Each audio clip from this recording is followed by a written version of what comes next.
اما توسل سوم، توسل به دعای انسانهای صالح در حیاتشون.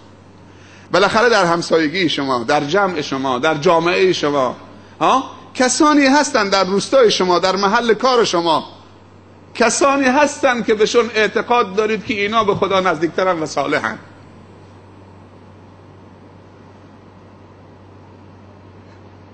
خودت برای خودت دعا میکنید ولی میدونید که افرادی هستن که اینا صالح ترن، خوبن، بهش اعتقاد دارید، دلت باش صافه، در حیاتشون میتونی متوسل به دعای خیرشون بشی. امام مالک رحمت الله علیه در مسجد پیامبر حلقه علم بزرگی داشت، میگفت که صف اول مسجد پیامبر پیرمردهای نشستن، فقرا، مساکین، که ما وقتی میخوام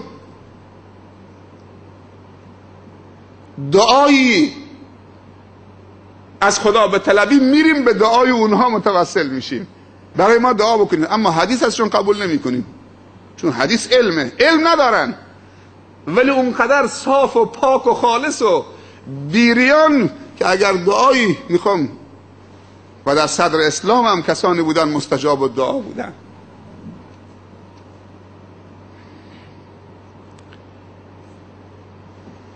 حضرت عباس عموی پیامبر رضی الله عنه میفرمایند که حضرت عمر رضی الله عنه میفرمایند که وقتی رسول الله صلی الله علیه و سلم در حیات بود، وقتی قحطی در مدینه و اطراف مدینه میافتاد، متوسل میشدیم به دعای خیر پیامبر، یا رسول الله برای ما دعا بکن تا قحطی خدا برطرف بکنه. مشهور است که پیامبر صلی الله علیه و سلم روی منبر مدینه خطبه میخوندن، قحطی در مدینه واقع شده بود، بارندگی قطع شده بود، مردم معذب بودن، چارپایان معذب بودن، در شرف هلاک بودن.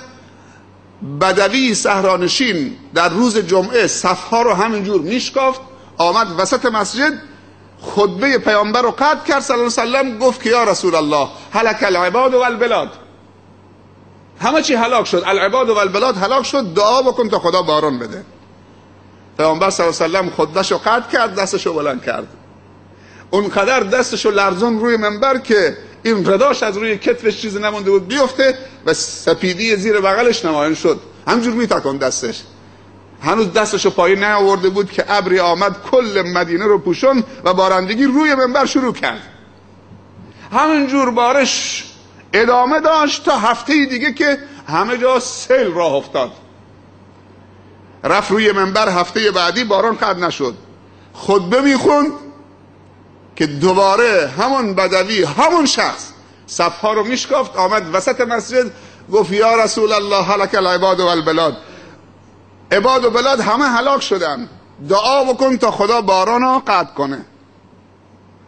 پیامبر صلی الله علیه و سلم دعا کرد، خطبهشو قطع کرد، گفت اللهم حوالینا ولا علینا، خدایا دیگه رو سر ما نبار، کافیه، ببر اطراف ما، ببر رو تپه ها، تو کوه ها، جاهایی که لازم، جایی دیگه ببر، ما دیگه تسلیم شدیم، کافیه. دستشو پایین نیاورده بود که باران قطع شد. این اعرابی متوسل شد به دعای پیامبر در حیاتش. قبر پیامبر کجاست؟ قبر پیامبر در صدر اسلام خارج از مسجد بوده، اما در توسعه افتاده تو مسجد الان کنار حجره ها. آیا برای صحابه مقدور بوده که اگر مشکلی پیدا میکردن برن سر قبر پیامبر، فاصله مسجد اصلا به هم چسبیده با قبر، برن سر قبر پیامبر، ای پیامبر تو که در قبر خفتید دعا بکن تا باران بیاد؟ هیچ کدوم این کار نکردن، در تاریخ ثبت نشده.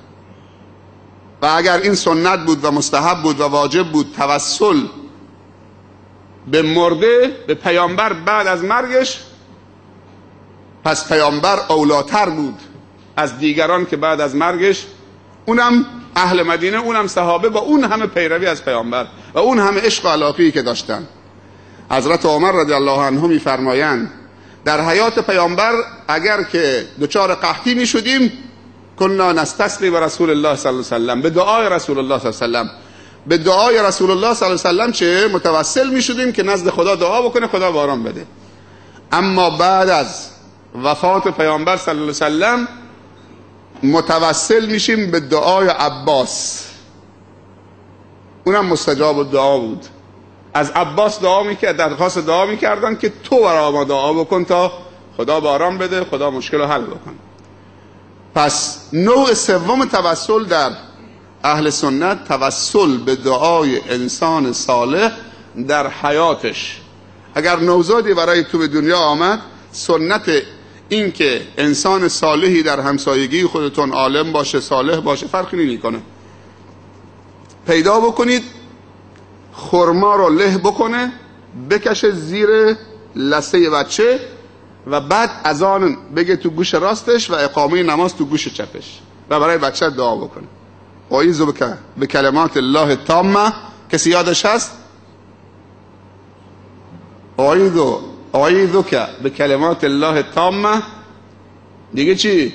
من کل شیطان و هامه و من کل عین لامه. اینو حتما یاد داشته باشید. این مسئولیت برای نوزاد هست. اعوذک بکلمات الله التامه من کل شیطان و هامه و من کل عین لامه.